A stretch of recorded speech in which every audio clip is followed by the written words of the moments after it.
शांति। 4 अक्टूबर 2025 के ईश्वरीय महावाक्य। पहले सुनते हैं मुरली के मुख्य पॉइंट्स। बाबा ने कहा, इस समय सबको पूरा ग्रहण लगा हुआ है। यह ग्रहण उतरेगा याद से। अब कोई भी पाप नहीं करो। पहला नंबर पाप है देह अभिमान में आना। तुमको तो यहाँ ही सर्वगुण संपन्न बनना है, दैवी गुण धारण करने हैं। कोई भी बात में रूठना नहीं है, शक्ल मुर्दे जैसी नहीं करनी। फिर बाबा ने कहा, तुम्हारे मुख से सदैव फूल ही निकलें। अगर कांटे पत्थर निकलते हैं तो पत्थर के पत्थर ठहरे। चंडिका देवी उनको कहते हैं जो आत्मा बाप की मत पर नहीं चलती, दुख देती है। अब तुम्हें ऐसा कोई काम नहीं करना। कोई भी प्रॉपर्टी आदि का झगड़ा है तो वह विवाद अब खलास कर दो। ऐसा ना हो झगड़ा करते करते प्राण ही निकल जाएं। लास्ट में बाबा ने कहा, ऐसे कभी नहीं कहना चाहिए कि हम शिव बाबा को देते हैं। नहीं, हमने शिव बाबा से पद्म लिया है, दिया नहीं। शिव बाबा तो खुद दाता है, हम उनको देंगे कैसे। और अब सुनते हैं महावाक्यों को विस्तार से। मुरली का सार। मीठे बच्चे, श्रेष्ठ ते श्रेष्ठ बनने के लिए स्वयं भगवान तुम्हें श्रेष्ठ मत दे रहे हैं, जिससे तुम नरकवासी से स्वर्गवासी बन जाते हो। प्रश्न, देवता बनने वाले बच्चों को विशेष किन बातों का ध्यान रखना है। उत्तर, कभी कोई बात में रूठना नहीं, शक्ल मुर्दे जैसी नहीं करनी है, किसी को भी दुख नहीं देना है। देवता बनना है तो मुख से सदैव फूल निकले। अगर कांटे व पत्थर निकलते हैं तो पत्थर के पत्थर ठहरे। गुण बहुत अच्छे धारण करने हैं। यहाँ ही सर्वगुण संपन्न बनना है। सजा खाएंगे तो फिर पद अच्छा नहीं मिलेगा। ओम शांति। नए विश्व व नई दुनिया के मालिक बनने वाले रूहानी बच्चों प्रति रूहानी बाप बैठ समझाते हैं।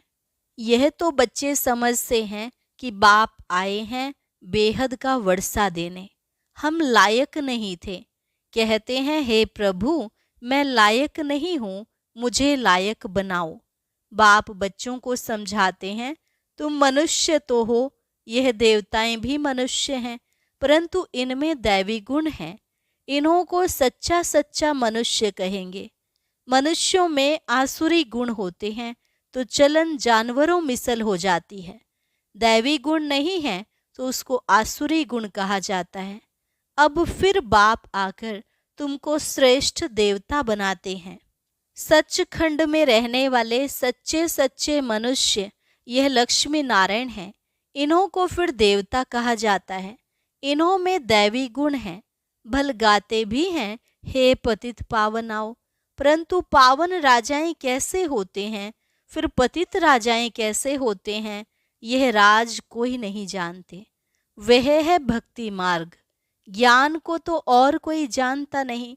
तुम बच्चों को बाप समझाते हैं और ऐसा बनाते हैं। कर्म तो यह देवताएं भी सतयुग में करते हैं, परंतु पतित कर्म नहीं करते हैं। उनमें दैवी गुण हैं। छीछी काम न करने वाले ही स्वर्गवासी होते हैं। नरकवासी से माया छीछी काम कराती है। अब भगवान बैठ श्रेष्ठ काम कराते हैं और श्रेष्ठ मत देते हैं कि ऐसे छीछी काम नहीं करो। श्रेष्ठ ते श्रेष्ठ बनने के लिए श्रेष्ठ ते श्रेष्ठ मत देते हैं। देवताएं श्रेष्ठ है ना, रहते भी हैं नई दुनिया स्वर्ग में। यह भी तुम्हारे में नंबरवार पुरुषार्थ अनुसार जानते हैं। इसलिए माला भी बनती है 8 की व 108 की, करके 16,108 की भी कहें, वह भी क्या हुआ। इतने करोड़ मनुष्य हैं, इनमें 16,000 निकले तो क्या हुआ, 1/4% भी नहीं। बाप बच्चों को कितना ऊंच बनाते हैं। रोज बच्चों को समझाते हैं कि कोई भी विकर्म नहीं करो। तुमको ऐसा बाप मिला है तो बहुत खुशी होनी चाहिए। तुम समझते हो कि हमको बेहद के बाप ने अडॉप्ट किया है, हम उनके बने हैं। बाप है स्वर्ग का रचयिता। तो ऐसे स्वर्ग का मालिक बनने के लायक सर्वगुण संपन्न बनना पड़े। यह लक्ष्मी नारायण सर्वगुण संपन्न थे। इन्हों के लायकी की महिमा की जाती है। फिर 84 जन्मों के बाद न लायक बन जाते हैं। एक जन्म भी नीचे उतरे तो जरा कला कम हुई, ऐसे धीरे धीरे कम होती जाती है। जैसे ड्रामा भी जूं मिसल चलता है ना, तुम भी धीरे धीरे नीचे उतरते हो तो 1250 वर्ष में 2 कला कम हो जाती है। फिर रावण राज्य में जल्दी जल्दी कला कम हो जाती है, ग्रहण लग जाता है। जैसे सूर्य चांद को भी ग्रहण लगता है ना, ऐसे नहीं कि चंद्रमा सितारों को ग्रहण नहीं लगता है, सबको पूरा ग्रहण लगा हुआ है। अब बाप कहते हैं याद से ही ग्रहण उतरेगा, कोई भी पाप नहीं करो। पहला नंबर पाप है देह अभिमान में आना, यह कड़ा पाप है। बच्चों को इस एक जन्म के लिए ही शिक्षा मिलती है, क्योंकि अभी दुनिया को चेंज होना है, फिर ऐसी शिक्षा कभी मिलती नहीं। बैरिस्ट्री आदि की शिक्षा तो जन्म जन्मांतर लेते आए हो, स्कूल आदि तो सदा है ही। यह ज्ञान एक बार मिला बस। ज्ञान सागर बाप एक ही बार आते हैं। वह अपना और अपनी रचना के आदि मध्य अंत की सारी नॉलेज देते हैं। बाप कितना सहज समझाते हैं। तुम आत्माएं पार्टधारी हो। आत्माएं अपने घर से आकर यहाँ पार्ट बजाती हैं। उनको मुक्ति धाम कहा जाता है। स्वर्ग है जीवन मुक्ति, यहाँ तो है जीवन बंद। यह अक्षर भी यथार्थ रीति याद करने हैं। मोक्ष कभी होता नहीं। मनुष्य कहते हैं मोक्ष मिल जाए, अर्थात आवागमन से निकल जाए, परंतु पाठ से तो निकल नहीं सकते। यह अनादि बना बनाया खेल है। वर्ल्ड की हिस्ट्री ज्योग्राफी हूबहू रिपीट होती है। सतयुग में वही देवता आएंगे, फिर पीछे इस्लामी बौद्धि आदि सब आएंगे। यह ह्यूमन झाड़ बन जाएगा। इनका बीज ऊपर में है। बाप है मनुष्य सृष्टि का बीज रूप। मनुष्य सृष्टि तो है ही, फिर सतयुग में बहुत छोटी होती है, फिर धीरे धीरे बहुत वृद्धि होती जाती है। अच्छा, फिर छोटी कैसे होगी? बाप आकर पतित से पावन बनाते हैं। कितने थोड़े पावन बनते हैं, कोटों में कोई निकलते हैं। आधा कल्प बहुत थोड़े होते हैं, आधा कल्प में कितनी वृद्धि होती है।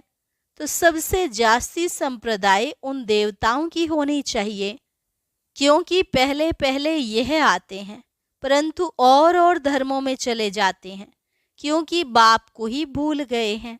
यह है एकज भूल का खेल।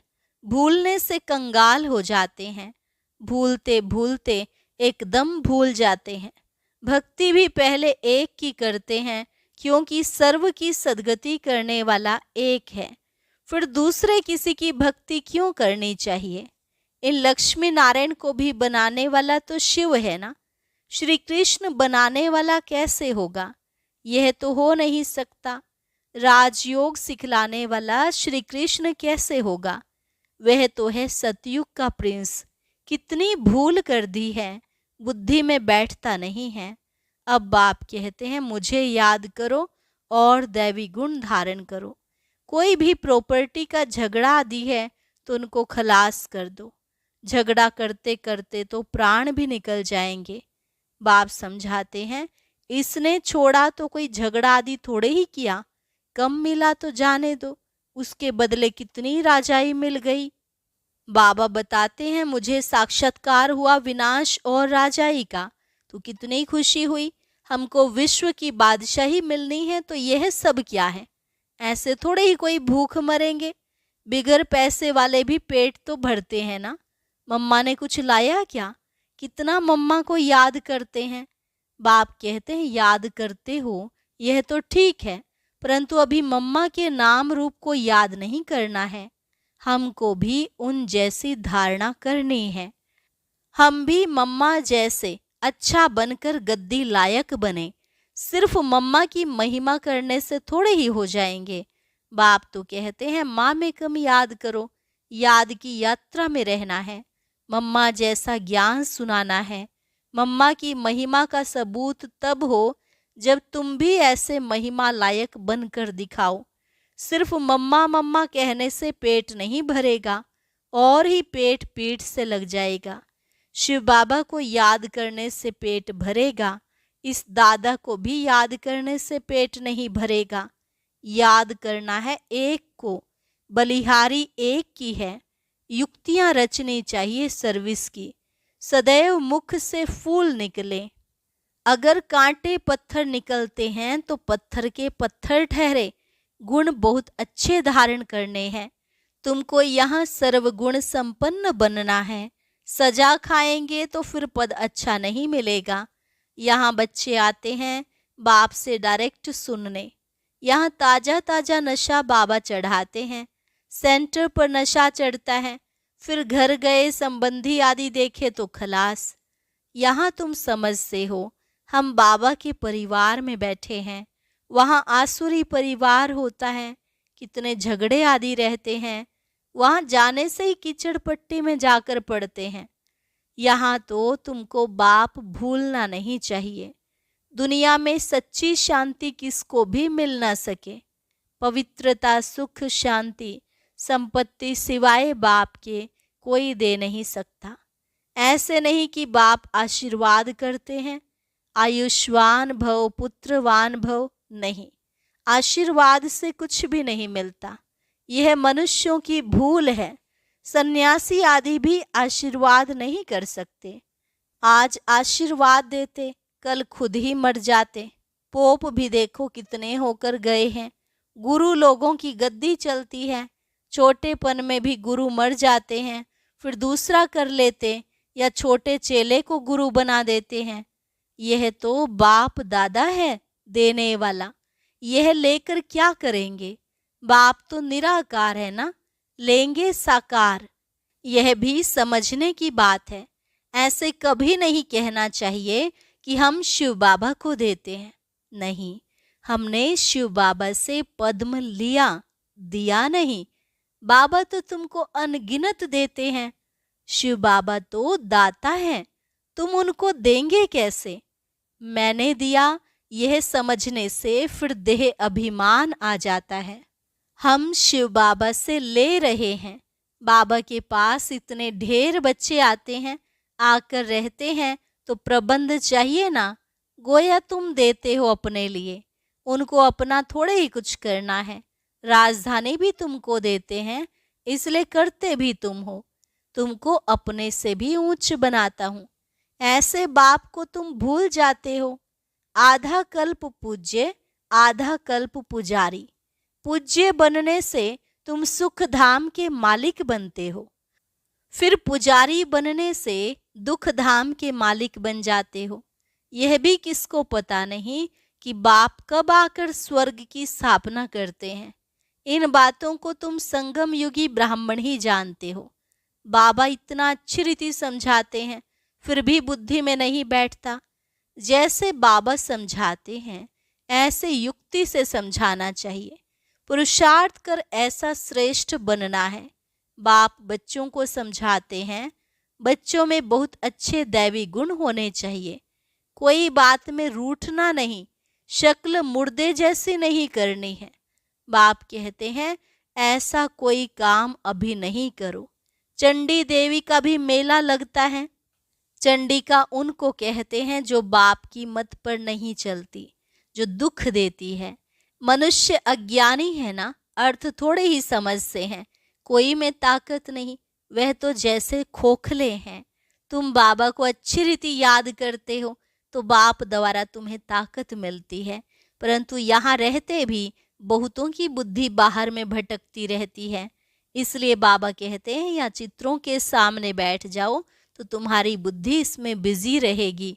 गोले पर, सीढ़ी पर किसको समझाओ तो बोलो सतयुग में बहुत थोड़े मनुष्य होते हैं, अभी तो ढेर मनुष्य हैं।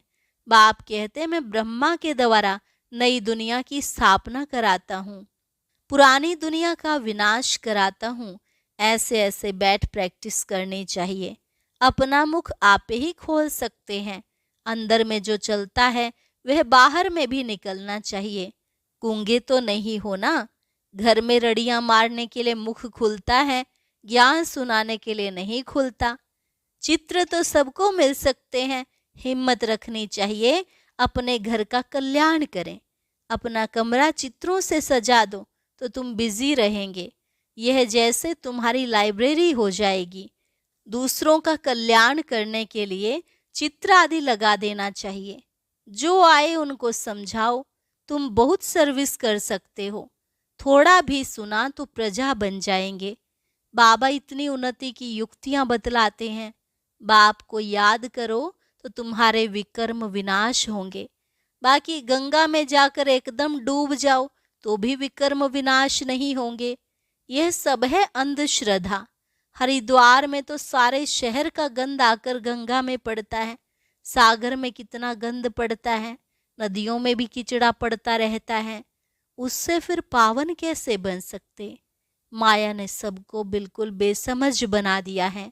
बाप बच्चों को ही कहते हैं कि मुझे याद करो। तुम्हारी आत्मा बुलाती है ना, हे पतित पावन आओ। वह तुम्हारे शरीर का लौकिक बाप तो है। पतित पावन एक ही बाप है। अभी हम उस पावन बनाने वाले बाप को याद करते हैं। जीवन मुक्ति दाता एक ही है, दूसरा ना कोई।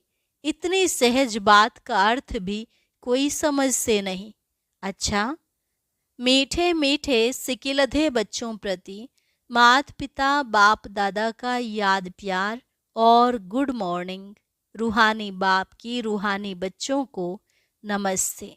रूहानी बच्चों की रूहानी बाप दादा को नमस्ते नमस्ते, गुड मॉर्निंग। शुक्रिया बाबा, शुक्रिया। धारणा के लिए मुख्य सार।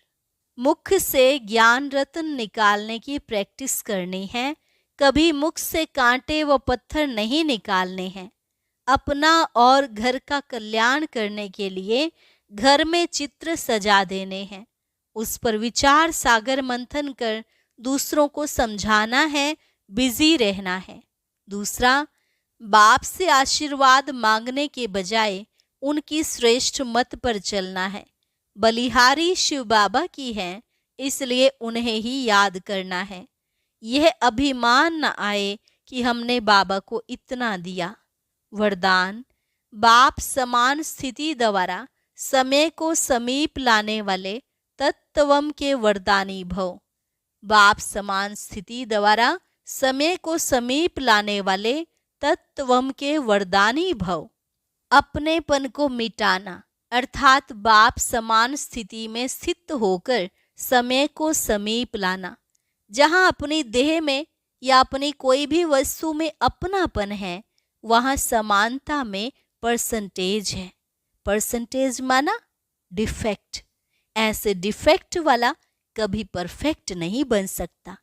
परफेक्ट बनने के लिए बाप के लव में सदा लवलीन रहो। सदा लव में लवलीन रहने से सहज ही औरों को भी आप समान व बाप समान बना सकेंगे।